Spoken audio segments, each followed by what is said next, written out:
Okay, well, let's get started. Welcome, everyone. I'm Sinead Obeng, Chair of the Energy Institute's Young Professionals Council. And as a day job, I work in energy policy and regulation for Gazprom marketing and trading. It's my absolute pleasure to be hosting this webinar today. And on behalf of the EI, I'm also very, very excited to be bringing our Generation 2050 project to Climate Week 2020. I think it's really important as well to have these discussions as the world considers how it's best to recover from the global pandemic. So there hasn't really been a more crucial time to be discussing climate action in this context. So I'll start off with a bit of background on Generation 2050. The Generation 2050 project is initiated by the Energy Institute and it's supported by our partners IBM, Neptune Energy, Ørsted, Repsol Sinopec Resources UK, and Vattenfall. It's aimed at giving young energy professionals a louder voice in today's big global debates on energy and climate change, as those working in energy or studying energy-related topics today will be the industry's leaders by 2050. So the first phase of the project is a mass global survey where we've got a whopping 1,000 responses and counting so far from people under 35 years old, but we're keen to get even more. So it's going to be open for another week. So if you haven't checked it out already, please do, because then you'll have an opportunity to have your voice heard and be part of our global manifesto that's going to be published in November. And that manifesto is going to include the findings of the survey, and we hope will really grab some attention in the lead up to COP26. So let's get started with the actual discussion. Today's discussion centers around the role of people, us, and how we behave and our contribution to the energy transition. I think it's all well and good having these amazing low carbon technologies and these policies and strategies that are crucial to achieving net zero, but we're really going to need dynamic young innovators and entrepreneurs to challenge the status quo, just like the panel we have today. So I'm delighted to introduce our 5 speakers that are all up on the screen, and they're going to share their incredible stories from around the world on how they became change makers in energy. And we're also going to get their thoughts on how they think tomorrow's leaders should step up to the net zero challenge. So today we'll run for about an hour, kicking off with 5 minutes from each of the speakers. Then we'll have 30 minutes of a candid Q&A session, so don't hold back with your questions. We're going to try and get to as many of your questions as possible. And if you're following the discussion on Twitter, then the hashtag is Generation 2050, and you can also add the hashtag Climate Week NYC if you've got the characters for that. So first up, we have Alex. Alejandro de la Fuente is CEO and co-founder of Nexty, based in Mexico. Nexty is a digital energy ecosystem, providing consumer and business software solutions to help solve energy problems that we face on a daily basis. Over to you, Alex. Here. You can hear me there? Yeah. Just to make sure. Great. Thanks a lot, Sinead. So I'm really excited to be here. I'm Alex. I'm from Monterrey, Mexico. Currently, I have the opportunity to be CEO of and co-founder of Nexty. A couple of weeks ago, Nick Turton from the Energy Institute called me and he told me he was looking for energy professionals of under 35. So he was quite surprised when I told him I'm 21. So I don't judge him because that's something I get quite often. But it doesn't matter what age you are, which gender, or from which cultural background you come. The energy sector needs your help because the goals we have set, particularly for climate change, will require an entire generation of very talented and diverse individuals. So it'll take a monumental effort, so we'll need help from all. How did I get in this sector? When I was, a couple years ago, when I was still in high school, I started selling distributed energy projects to companies in my country. And after a few, probably thousands of cold calls, I realized my country was lagging very far behind in this topic because we were getting rejected, or probably our calls weren't that good, but the point is that we were getting rejected by basically everyone. Fortunately, some months later, we got the opportunity to sell a couple $1 million of distributed energy projects to companies and even close some of the first projects of over 500 kilowatts rooftop projects in the northern part of my country. So I was pretty excited to be part of the movement. So I decided to basically dedicate the next 10, 15 years of my life to help achieving the goals we have set. In 2018, I was like kind of hitting myself against the wall. To give you some context, in Latin America, companies consume about 70% of the total energy consumption. And after reflecting for some months, I realized there were two main problems that were holding back Latin American countries from having cleaner and more efficient energy consumption. Companies don't have qualified energy personnel to help them in their everyday operations. So the problem with this is that they don't have the capability to take advantage of the opportunities to make their consumption cleaner and more efficient. And on the other side, energy specialists, those sell projects to these companies for clean energy and more efficient energy, really have a hard time because most of the times these companies don't have the information to even get started with the engineering projects. And additionally, inside the company, usually there's no people that speaks the same language as the experts. So for you to get an idea, in my country, the companies I talk with, most of them barely understand their electric bill. So there's a problem. That's why we started NextD. And NextD, we have this platform. It's a digital assistant for companies and for experts. Is this platform that centralizes all the information needed to make their projects more efficient and also more transparent. Our mission is to help accelerate this transition to a cleaner, more efficient energy consumption, in Latin America. At my company, we truly believe a new energy era coming, a really exciting new era. And I believe it'll be powered by individuals from very diverse backgrounds. I believe it'll be powered by those who are willing to challenge the current status quo and to ask why things have been done the way they've been done for the past years. I believe it'll be powered by those who are determined to take on the political, the technological, the entrepreneurial obstacles that we face in our everyday. And I'm sure in this, aside from my fellow panelists, I'm sure everyone in this seminar are doing amazing things or will start to do amazing things. And I'm here to tell you that you are not alone. We are all in this together because the future really belongs to us young people. And the future will be shaped by the actions we take today. So I encourage everyone to be bold, to take action, and build an exciting future for us all and for the upcoming generations. Fantastic. Thank you very much, Alex. And I think you're right there. We do need to be bold, and hopefully this webinar will encourage lots of young professionals to do that. So next up, it's my pleasure to introduce Jojo Hubbard. Jojo Hubbard is CEO and co-founder of Electron.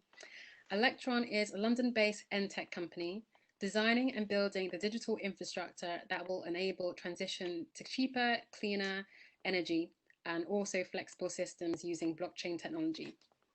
Over to you, Jojo. Thanks, Sinead, for that background. It's quite a mouthful. So, what Electron actually does is we provide a customizable, reusable marketplace platform to companies like, let's say, network operators or local suppliers who are looking to do something quite different to what they've been doing in the past. They're suddenly looking to interact with tens of thousands of batteries, electric vehicles, or what have you, and get them to do the same job that one conventional fuel plant used to do. So we're really all about building flexibility markets, marketplaces, and kind of bringing them together, being that kind of convening space. So the Energy Institute very kindly asked me to talk about three things. Firstly, some of my experiences, like my route here to Electron, how I ended up doing what we're doing here. Secondly, some views, personal views, have many of these, about what net zero calls for in terms of types of leaders. And thirdly, maybe some messages of people who are looking at getting into this space.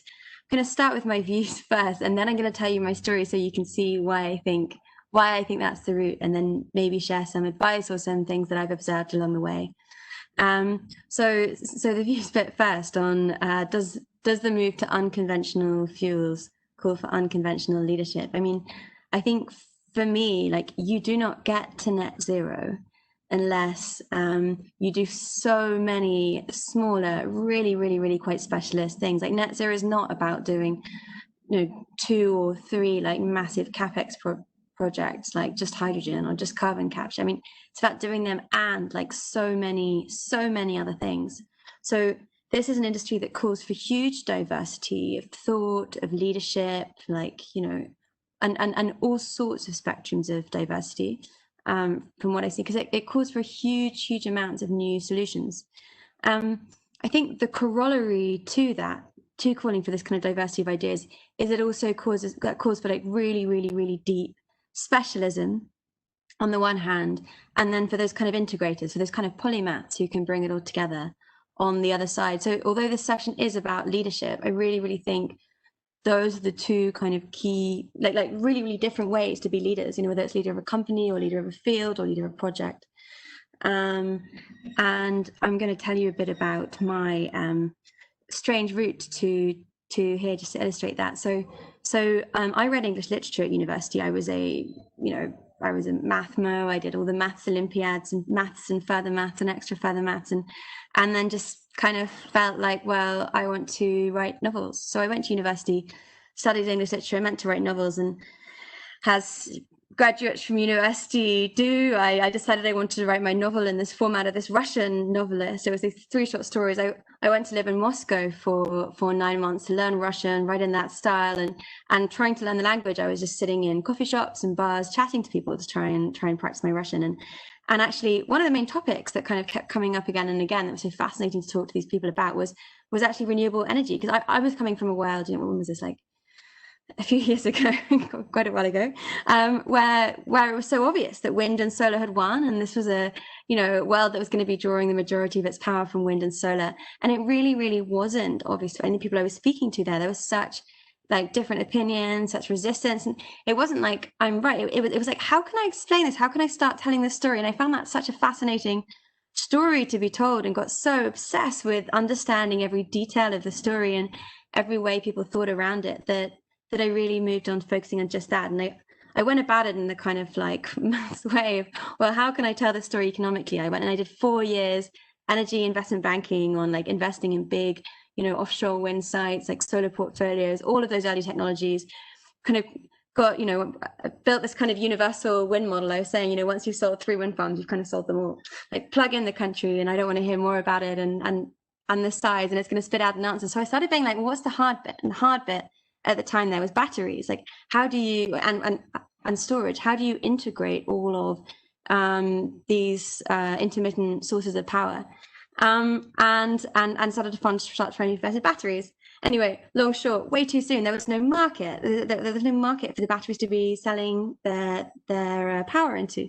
So we made a couple of investments on the kind of capex side, but really didn't start deploying these. On the investment side, didn't start deploying these batteries because there weren't clear price signals for the batteries to be sending power into. So we went and did a bit of consulting on that at McKinsey. did consulting on a whole bunch of other digitalization pieces, and came up with this idea of Electron. Like, how do you create this shared digital infrastructure that lets national parties buy national balancing actions, and local parties buy congestion relief, and traders buy a financial trading position? And Electron's really all about that level of integration. And when you look back at all the different pieces that I did and all the different kind of problems that attracted me in this market along the way, it seems very obvious, and like it's a great background, like of course you ended up doing that. But really at the time I was just following for myself what I thought the most interesting problem was in that space. Because I felt that my personal skill set there was around this communication piece, around bringing parties together, around getting things to happen, around aligning incentives. So finally, I promised I'd end with, and I think I've got like 30 seconds, traits then for this. I've already talked about diversity of thinking, but really there's so many very, very different archetypes that this takes, but it does take integrators. It does take specialists. Integrators can be specialists, they don't have to be. It takes enthusiasm and tirelessness. It takes this like relentlessness. And I think that's one of the things that kind of unites a lot of leaders, this kind of like real tirelessness of founders. Like you have to care to keep going. But there's also a huge opportunity here for people of our generation. A lot of these things don't have answers yet. There isn't received wisdom. You're not, you might be going into an industry that's famously, there's like one stereotype and every senior energy executive looks like this, but not for these new problems that need solving. So I'll answer more in questions, and thanks very much for having me. Brilliant. Thank you very much, Jojo. And I think you're right. Diversity in all sorts is so important because there isn't one solution to net zero, and it's a value chain that we need to recreate that's probably more suitable for net zero. So next up, I'd like to introduce Anshul Patel, Chief Commercial Officer at Bbox. Bbox exists to solve energy poverty, providing decentralized energy solutions to more than 1 million people in 11 African and Asian countries. Over to you, Anshul. Thank you.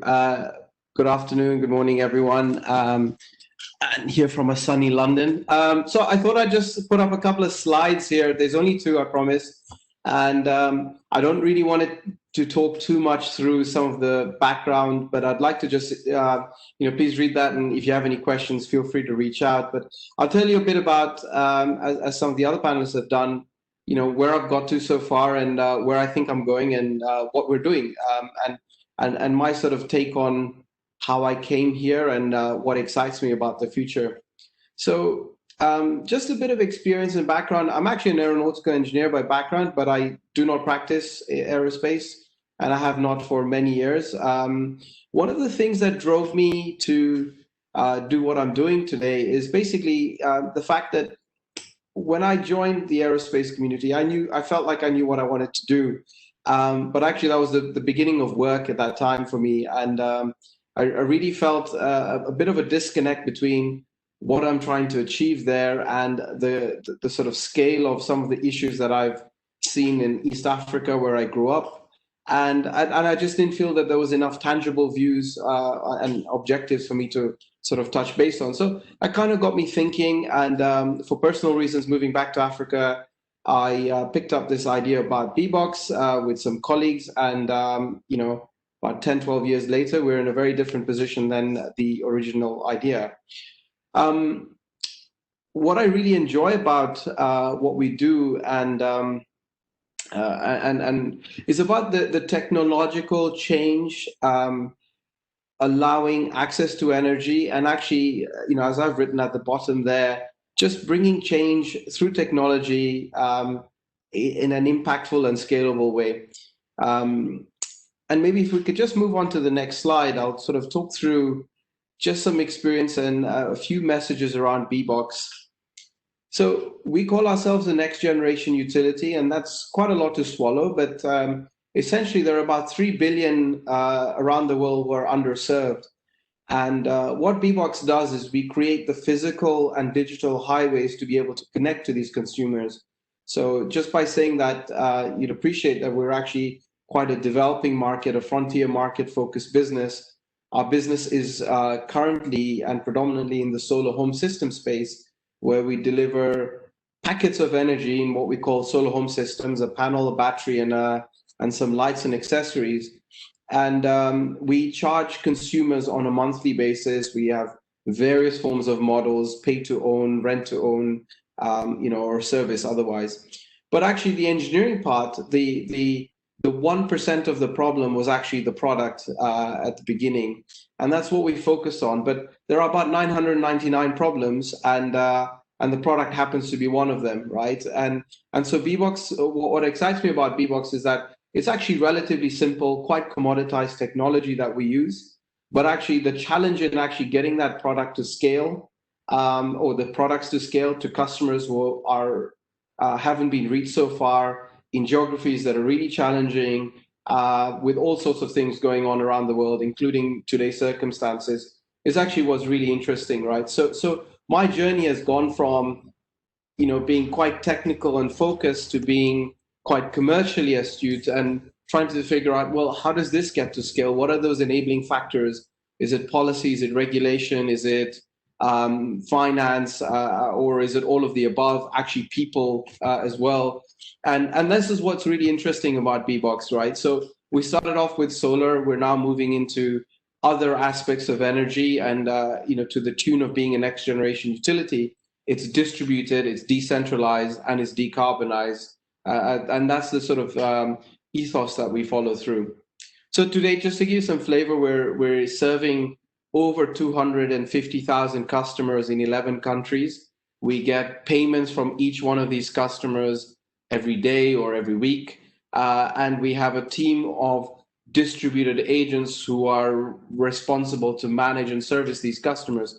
So you could just think about how, for us, how we manage that in a scalable way is really the big problem that we're trying to solve.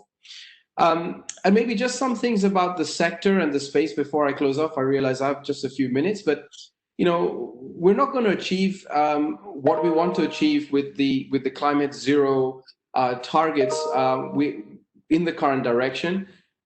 Frontier markets excite me because there's a lot of simple, quote, problems to solve with very difficult difficult environments. And these markets are going to be the larger markets in terms of population in years to come. So whilst they may not make a dent in sort of today's world overall, for example, from emissions, they are quite significant in the long term. And actually, economic development is actually one of the big parts of our work that excites me, right? Energy is the doorway to economic development. Because we're effectively solving a prosperity paradox. That's really our challenge. So without saying much more, for me, what's interesting about what we do is we have to create and think differently.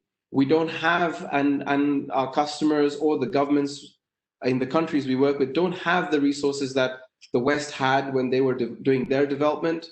So we have to think differently. We have to think smart, and we have to be able to sort of incentivize and inspire those youth, not just around the world, but especially in those countries as well, to be able to solve the problems we're working through. Thank you.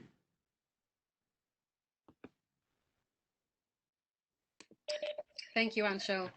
Yeah, I think that's a really good point, actually, because these developing economies are going to be leading the growth in energy demand in all scenarios.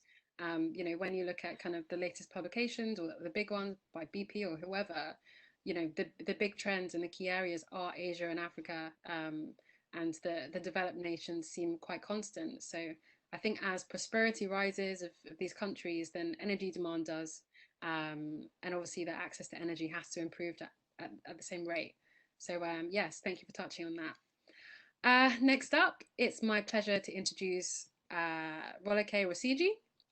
She is Nigeria Country Manager at M-Kopa Solar. M-Kopa is a solar energy and fintech company that has pioneered the pay-as-you-go business in Africa, providing 950,000 individuals with clean, safe lighting solutions. Over to you, Rolake.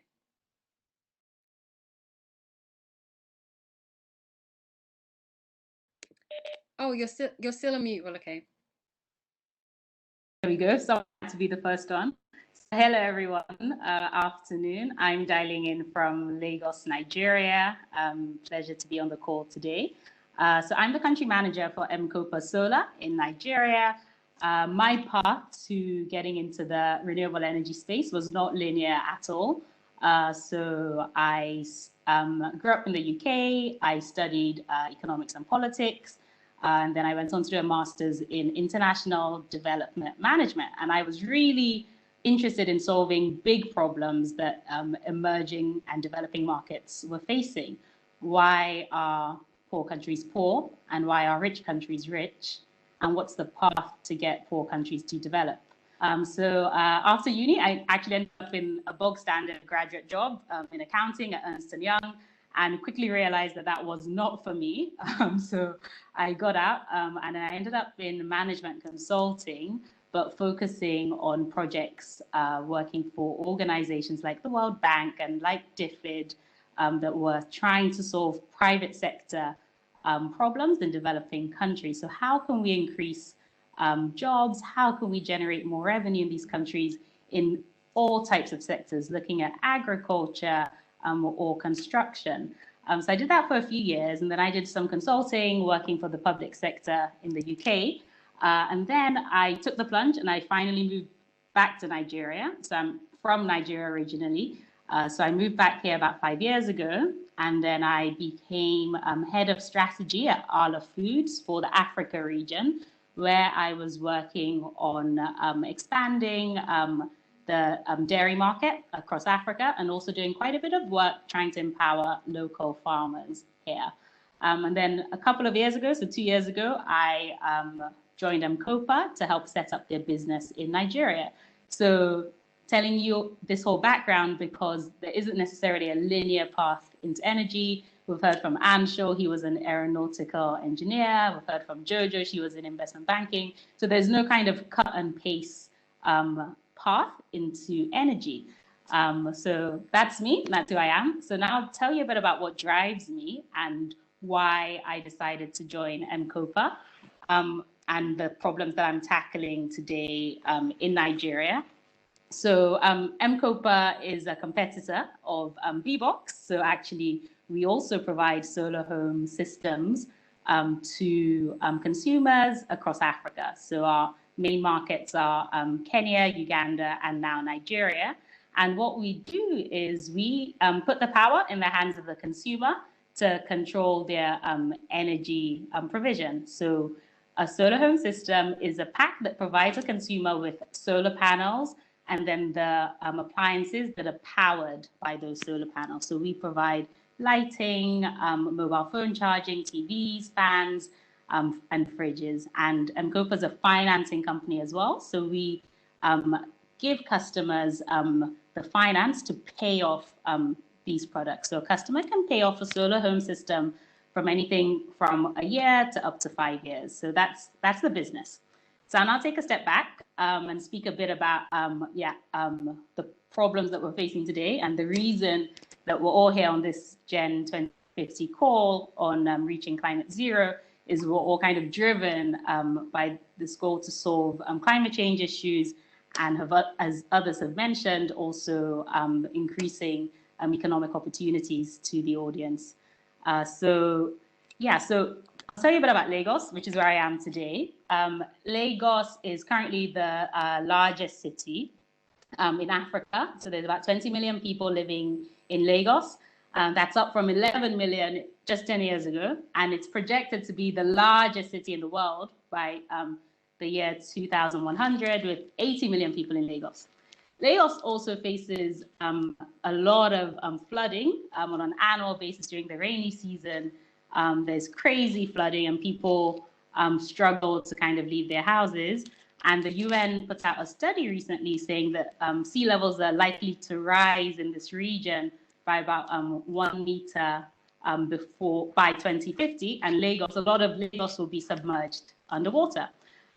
Lagos is the commercial hub of Nigeria, and some may argue the commercial hub of Africa. So this is a serious issue. And, you know, with the traditional energy that we are pumping into the world, we really do need to rethink, and we really need to rethink how we provide energy worldwide. Having said all that, Africa only accounts for about 2 to 3% of the world's carbon dioxide emissions. and energy and industrial emissions, according to the World Resources Institute. So Africa is not really contributing much to the detrimental impacts of that we see in climate change across the world. So I'll actually argue that, it's really a global burden, and, across all countries, we need to take this seriously. But I'd actually argue that in Africa, what's more important is getting, I'm speaking very generally, so I'll start speaking about Nigeria more, but getting consumers on this energy ladder, because energy is really the baseline to enable economies to grow, to let factories work, to let people work from home and turn on their laptops. We need energy. So having said everything that I said about climate change, I think it's a global problem. And what drives me more is improving economic opportunities for people in Nigeria. So in Nigeria right now, there are about 200 million people, and about 100 million people do not have stable access to energy. So this is a massive opportunity for businesses in the energy space. So that's 55% approximately don't have any electricity that's stable. And 80%, whopping 80% of Nigerians rely on petrol generators to get their energy. So there's often this joke that in Nigeria, each household is a local government unto themselves, because we literally often have to purchase a generator, your own water, and you're really providing these basic needs. And this is the same for businesses. So many business opportunities are also having this challenge of not having stable electricity. So this is where M-KOPA comes in, and this is where solar renewable energy is interesting to me. M-KOPA solves the energy poverty issue.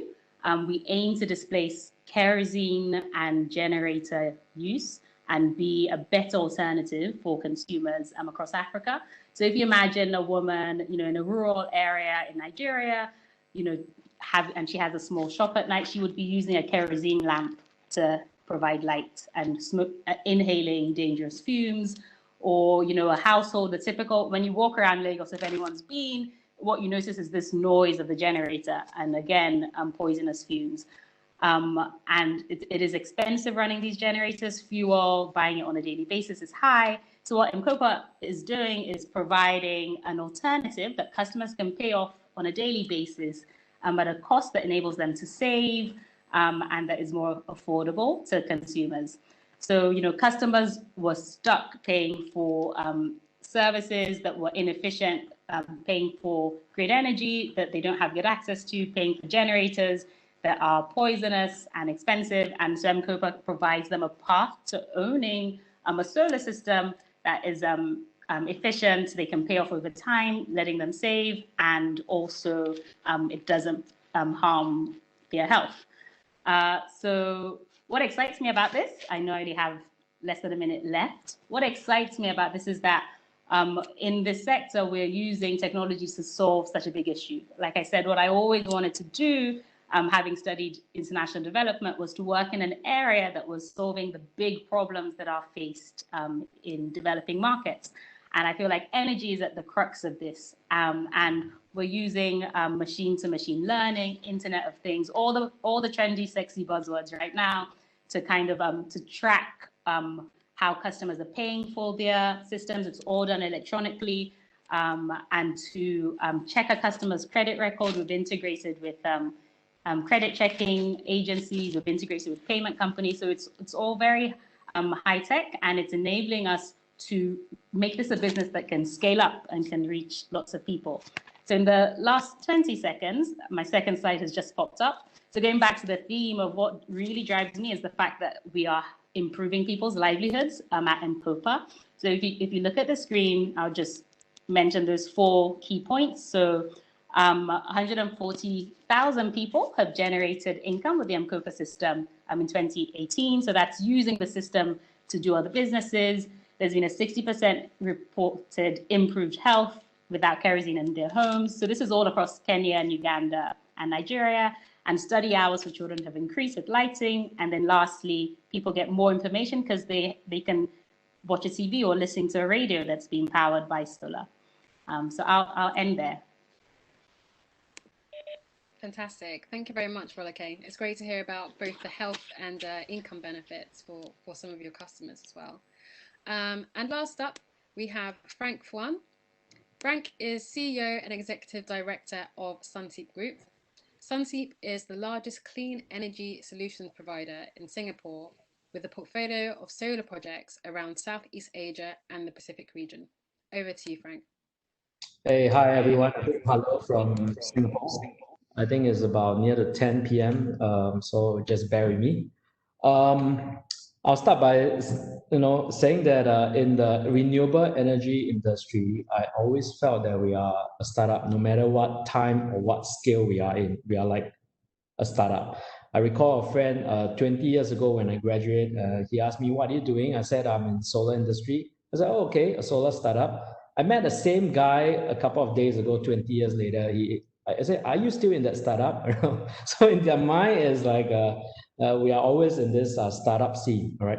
But I say we have scaled a lot, all right? Especially even in tiny Singapore. For those you're not sure where Singapore is, really at the south of the South China Sea, all right? A tiny red dot, we call it, right? We have only a population roughly about 6 million people here. So not much land. I think from left all the way left to right, the entire island is roughly about 50 over kilometers. So it's really a small area. If we can jump to the next slide. Yeah. So my background is really, my family is in solar since 1970s. So I could say I'm kind of the second generation.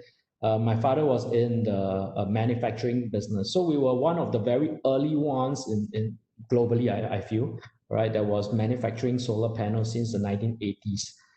Those days we were OEM for the big brands like Siemens Solar, right?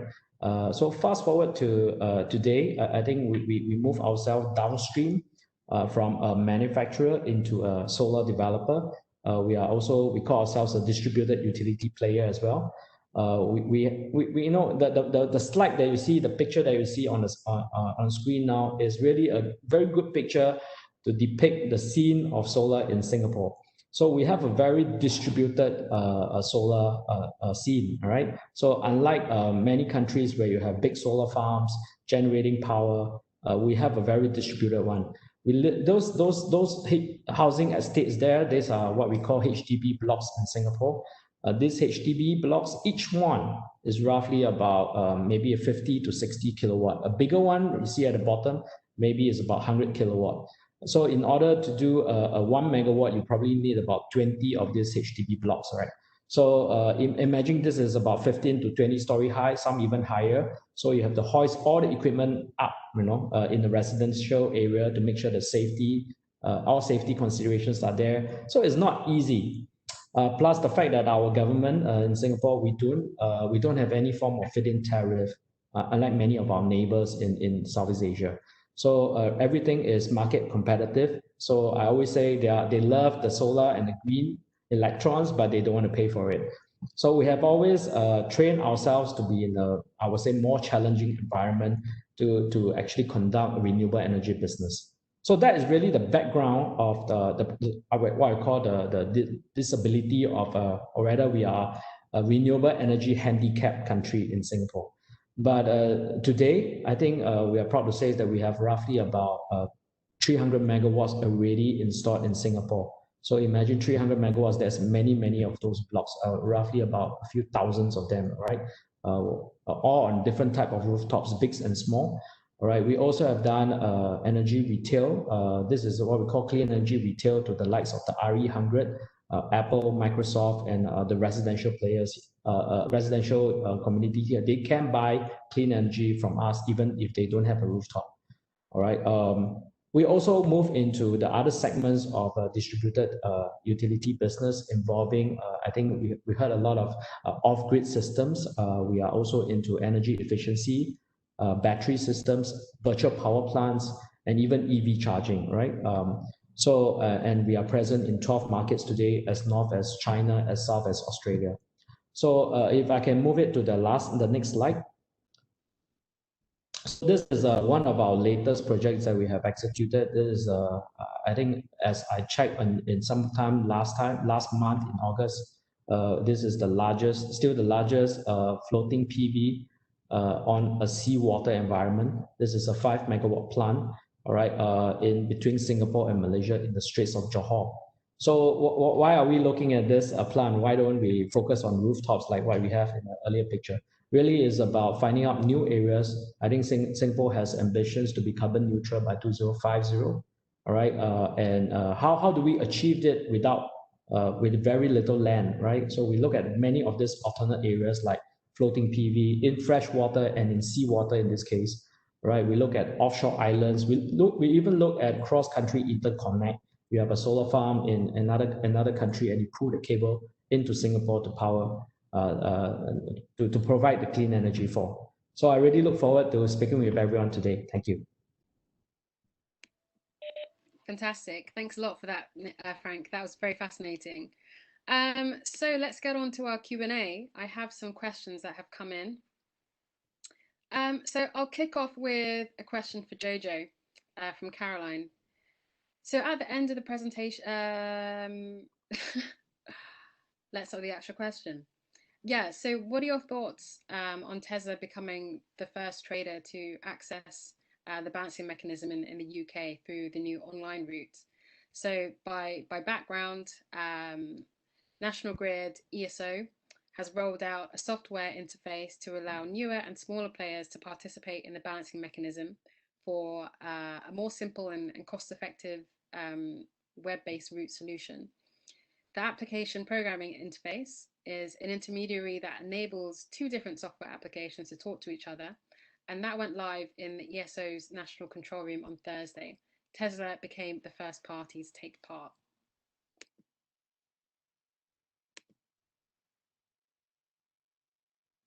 Jojo, you're on mute. So thanks. That's a great first question. I think that news story should indicate two things to readers. The first one is what does that actually mean? Like, what is the thing that they did first, and what was happening before? And that first one is the digitalization story. So up until now, if you've wanted to sell services into National Grid's balancing mechanism, you've had to have a essentially fixed connection. And what Tesla did is they built the first API. I think that project's been going for about probably almost 12 months to interface directly, essentially, into that platform. So I think you should take from that, wow, this industry has a huge way to go in terms of digitalization, but also it is going there. Like this is just another one of those pieces in the story. I think one of the first pieces was National Grid's distributed asset desk, which was started just over a year ago, I think. And this is another one of them. You know, people connecting in through APIs instead of fixed lines that you have to pay £40,000 a year for someone to like rent. So we really are moving towards digitalization, but there's still a really long way to go. And I think the second thing that should illustrate is like the fact that I think the kind of implicit statement of belief there that is very apparent probably to everyone on this call, but isn't still apparent to everyone in the energy industry, and that is I'm getting feedback. Is anyone else? I'm just going to ignore it. That is the fact that like we're moving into a world where lots and lots of smaller assets have to do the work of one big gas station or one big coal power station, and this is why all those changes are being made. This is why all that digitization is happening. This is why there is so many opportunity for new technologies, new connections, new programmers in this space. So don't get too distracted by the fact that it's Tesla. Tesla's really cool, but this is just another step, in my opinion, on this journey to digitalize and kind of distributed energy systems. Brilliant. Thanks, Jojo. And then I have another question that I would like to direct to Rolake from Rod. So developing countries like Nigeria and Angola rely heavily on hydrocarbon production to sustain their economies. How does the panel believe such countries can transition to net zero without causing severe economic hardship? So Rolake, if you could start off, and anyone else, please feel free to chip in. Thanks, Sinead. Thanks, Rod, for the question. there's a bit of feedback here too, but I'll ignore that as well. So yeah, Rod, my answer is countries like Angola and Nigeria shouldn't cut down on hydrocarbon just in order to meet climate zero, because countries like Nigeria and Angola are extremely far behind. And we can put it in a way, we could say developed markets have had centuries of a head start using hydrocarbon to build up their economies, to power their factories. We can go as far back as the Industrial Revolution. And now that African economies or other developing economies are now on that trajectory of becoming countries where larger scale manufacturing is taking place, it doesn't make sense for them to cut back on hydrocarbons. So I'll give my blunt answer that I don't believe the cuts that we need to achieve climate zero should be coming from Africa or Asia or any of these small markets that are so far behind already. And as I said, the current contribution to carbon dioxide emissions from Africa is 2 to 3%. I don't know what it is for Asia, for other parts of the world that are still developing, but I would guess it's also in that region. So you're not going to get as many savings and you're not going to make as much progress in achieving climate zero by cutting down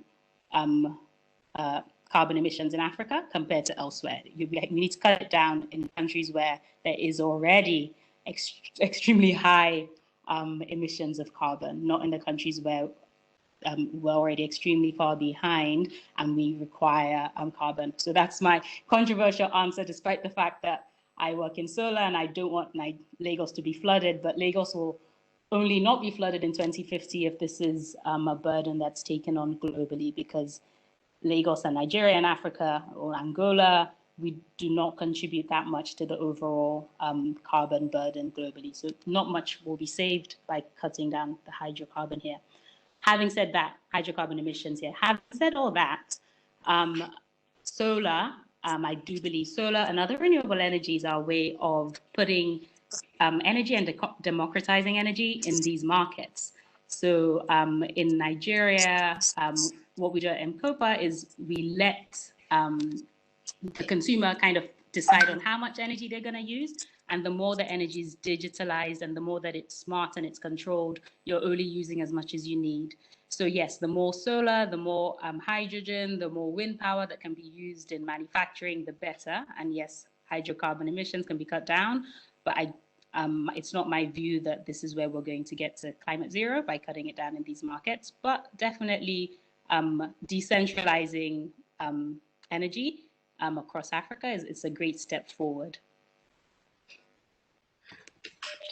Okay. Anshul, what are your thoughts? Yeah, I was just going to say that, first of all, like it's, I mean, for us, you know, I think we fit into the ecosystem of distributed energy and renewables somewhere between, you know, gigawatts and megawatts as opposed to picowatts, right? And so, you know, I think what we do is only going to sort of help the future to some respect, but it's not going to solve every single problem. But it's true that Nigeria and Angola rely heavily on hydrocarbon. Their entire economy is very much oil-based, right? And you know, what we're doing as businesses is not going to displace what those industries are built as today.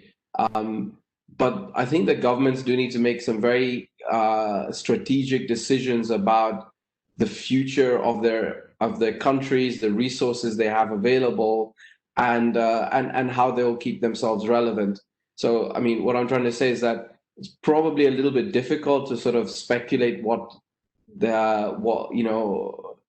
how the countries can transition alone through just renewable energy. There's got to be quite a large and broader ecosystem issue that they need to resolve, right? From the economy, agriculture, etc. Energy is significant. I saw a stat this morning saying, you know, energy accounts for about 60-70% of all the emissions around the world, and then you've got all the other sectors to play around with. But yeah, you know, it's by all means a significant component. Rolake, as you said very clearly, these countries don't contribute significantly today in the grand scheme of things, but they will as the population starts growing. And actually, if they're not making the right choices in other sectors, that will also be a problem, right? But maybe just one thing I know, one of my good friends in Angola is actually looking at things like biofuels, etc., to sort of look at that transition away from hydrocarbons, but it will take quite some time. I think that's something to take into account. Thanks, Anshul. Does anyone else have any thoughts they want to add to that? Okay, well, I'll move on to the next question. So it's actually to do with our Generation 2050 survey. The emerging findings from our survey suggest that future energy leaders with vision, a broad knowledge base, and communication skills will actually outperform those with specialist technical, science, and engineering backgrounds. Do you think this supports the idea that the future belongs to T-shaped people, i.e. people that are considered to be like a jack of all trades, or do you think otherwise? So Alex, can you kick us off from that one, seeing as you're a developer by background? What are your thoughts on that? Sorry, I lost you a bit. Can you the question? Sure. So our survey suggests that future leaders will essentially be people that have a broad set of skills. They're considered to be a jack of all trades, as we call it in the UK, rather than having strict engineering, technical, or science backgrounds. Do you think that's accurate, that kind of the future belongs to these T-shaped people? Well, based on my experience, yes, because actually, I come from a programming background, from technology background, software background, and it's important that the leaders have this, as you say, senior jack of all trades, because they need to communicate with very diverse individuals. They need to lead very diverse individuals, so they need to know how to speak the same language as them. So in the case of digitalization, if I want to work in digitalization, I need to know a bit about software, so I program the software, but so I can lead a company that does the thing, at least speak the same language, and translate all the software stuff into energy stuff. So at our company, we do have a lot of these individuals that have very diverse role, and these individuals that are energy specialists that know how to communicate in the different languages, IoT languages, the software language, etc. Brilliant. So yeah, all those skills are definitely required. So I think it should be obvious to kind of our participants that there's a role for everyone in this. Sorry, yes, if I could just come in and add to that. I mean, there's so many different roles in this, and we said that already. And of course, you can be so many different types of person or leader or specialist. But this is an industry, or certainly the bit that I see, like where we're kind of integrating distributed assets with grid operators and talking about inertia and frequency and stuff. Like this is an industry that needs you to learn languages. And I don't mean like different foreign languages, but I mean like, you know, how power flows and abbreviations and things like that. Like it's an industry that suits people who like to grab a problem and go the whole way down on it. So don't forget that the T-shaped person has like a kind of really has to have quite a strong route to go and do this kind of an integration role in this space probably. Maybe I add a few words there. I came from the Faculty of Material Science. So back in those days, 20 years ago, that faculty used to be called the Jack of all trades faculty, right? Because we study a broad range of materials from plastics, metals, semiconductors, right? But I totally agree with the survey. Jack of all trades is indeed required actually to maneuver in this new energy industry, right? In fact, the disruptors often get disrupted themselves. So we were in the manufacturing space. If we continue to be that space, I think we'll probably not be around today. We disrupt ourselves, and I think the disruption continue as well to the continual learning of getting into space that Jojo is in terms of balancing of the grid, in terms of a blockchain technology. I think we need to keep ourselves on a continual learning journey to not be disrupted. Yeah. Thank you, Frank. And very, very swiftly, it looks like we're running quite short of time. So I'd like to have two more questions that I want to open to all of you to answer. So the first of those is from Maria. Do you think large energy companies should be held accountable by the younger generation within the energy industry for meeting climate targets?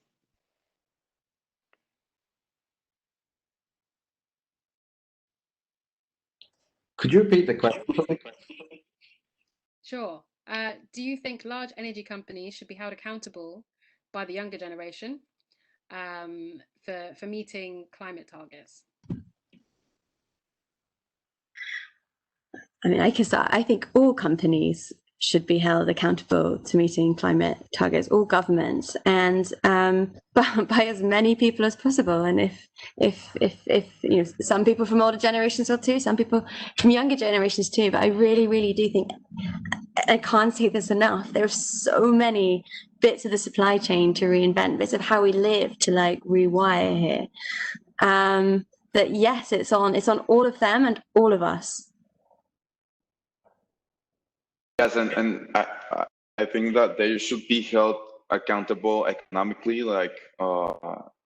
There's where the regulatory and policies part enter, and in some countries that hasn't been implemented as good as in theory. Like in practice, it definitely isn't working like in Latin America it is the case. So I guess stricter policy regarding these topics could help a lot to hold them accountable economically, which is where they are really interested.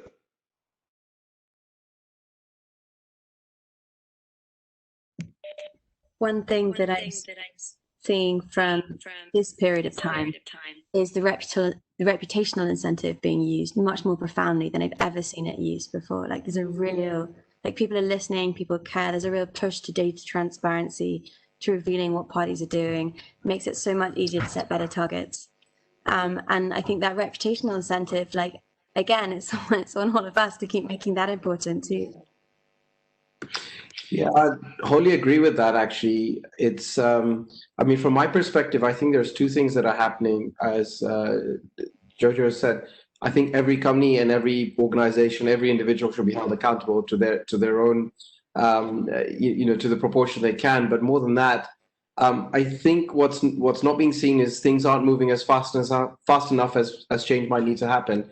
So if you look at the sectors we play in and the roles we play in Africa, we don't see development happening as fast enough in the way we'd like. We don't see, and we don't see that incentive to come through. Although it's a growing incentive, it's taken quite a long time to get there, and there's still a long way to go as well, right? So it's a balance of social and economic benefits that people or organizations can hold on to. And definitely that's becoming more and more important. Yeah, just to add, I think definitely energy companies need to be held accountable by the younger generations, because we're the ones who will be alive, or if not alive, our children will be alive when we see the major consequences of climate change. And 2050 in Nigeria, for Lagos being majorly flooded, it's not very far away at all. What I think needs to happen is these companies need a clear set of metrics that they're responsible for reporting on an annual basis, and the metrics need to be understandable by young people, because this conversation needs to become a bit more colloquial and simplified, so that people can actually know the negative impact that these larger companies sometimes have. Thank you. Okay, I think that's... And off. Okay. I think not just the companies, right? Even governments, right, can be influenced to actually change the policy. So, for example, in Singapore now, we have a lot of data centers here, and data centers being power hungry. So the new policy is, unless it's a green data center, you can't build a data center in Singapore anymore. All right. So this is a policy, right, that the government has adopted as a result of the people wanting to achieve the carbon targets here in Singapore. I think not just in developed countries like Singapore, but developing countries like Vietnam. So Vietnam has completely scrapped their nuclear plans, right? And although they have some coal left, but they are depending heavily on renewables, wind and solar. So last year, 4 gigawatts, and this coming year, I think another 13 to 20 gigawatts is not impossible in Vietnam to completely do a decentralized grid, right? So all the things that we talk about is a result of the people wanting it, and then the government selecting the target, and then of course executing it. Yeah. So it's definitely everyone in the picture. Yeah. Yeah, absolutely. And thank you for touching on that policy point, Frank, as well, because you know, I can see observation in Europe as well, that the policies that are coming in to support net zero are really making a difference to the projects and the commerciality of those. So I don't think we can kind of villainize one part of the global system. You know, there are so many things that come into it, and you know, we take for advantage the impact of big industrials and all the everyday products that we use, and how much they emit too. So unfortunately, we've run out of time. So I want to thank you all for joining. Thank you very much for taking the time to join this webinar. A few key points before I officially close the webinar. So I guess in general, we've touched on many points on the importance for young leaders, and our thoughts on how they can step up. I think it's very clear from all of you that there's a place for everyone in this new world that we're trying to create, especially in the lead up to 2050 targets. One of the things that we're also keen to touch on as part of this Generation 2050 project is healthcare. Now, healthcare is obviously incredibly important, and within this pandemic, we've seen the resilience of the global healthcare system tested.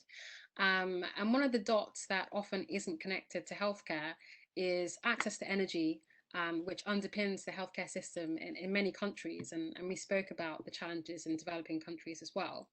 So we're very, very honoured to share that we have a pre-recorded conversation with Jem Picaro, who is lead of powering healthcare at the UN's Sustainable Energy for All initiative. And it's a really great discussion. It really, you know, turns your thoughts of pandemics in general upside down, and really makes you think about energy access in a different way. So that's going to be launched on the Energy Institute YouTube page, and sent round to everyone after this webinar. So please take a look at it. Thank you again to our guests, Alex, Jojo, Anshul, Rolake, Frank. Thanks a lot. Please also remember, everyone, that the Generation 2050 survey closes on the 2nd, so take part.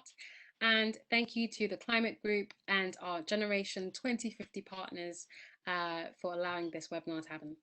Thanks again, everyone, and stay safe.